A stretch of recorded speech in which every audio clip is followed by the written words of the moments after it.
Oke, thank you Bimo Dwi Nugroho.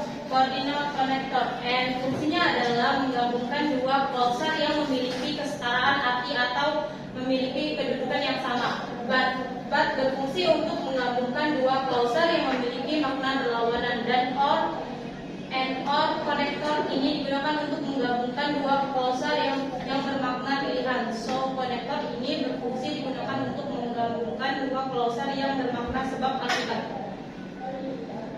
Example: the sun was swarming and the sky was blue. The sky was blue, but it was very good. Coordinate connector and but also subject verb false connector. A verb false connector CVCS. Subject verb connector, subject verb connector, subject verb connector. Dan exam is still because he has been working so hard. Because he has been working so hard, he is tired. Over close connector. Time after us before change until it will close because change. Condition keep with correct for eventually close will. Oke, untuk adjective clause connector, adjective clause are depend clauses that give information about nouns. They allow you to combine two sentences into one by using relative pronouns, yaitu who, whom, whose, where, when, which, that, and why as connectors.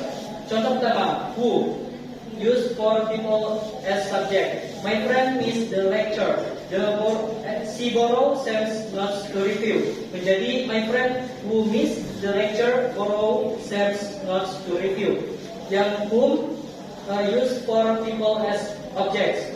The candidate won by a landslide. Many people admire him. Menjadi the candidate whom many people admire won by a landslide. Next. Oke, untuk non-clause. Non-clause adalah klausa yang berfungsi sebagai kata benda dan dalam sebuah kalimat digunakan sebagai objek dari verb dan objek dari preposisi. Contoh, I know when he will arrive. Pada contoh pertama terdapat dua klausa, I know dan he will arrive. Kedua klausa tersebut digabungkan dengan menggunakan konektor when. When mengganti klausa he will arrive menjadi non-clause yang berfungsi sebagai objek dari verb noun. Oke, untuk contoh kedua, I am concerned about when he will arrive. Pada contoh kedua juga terdapat dua klausa, I am concerned dan he will arrive, yang juga digabungkan dengan menggunakan konektor when. When mengganti klausa he will arrive menjadi non-clause yang berfungsi sebagai objek dari preposisi about. Nah, untuk non-clause itu memiliki konektor what, when, where, why, how, whatever, whenever, whether, if, and that. Okay, thanks for presentation. Thank you.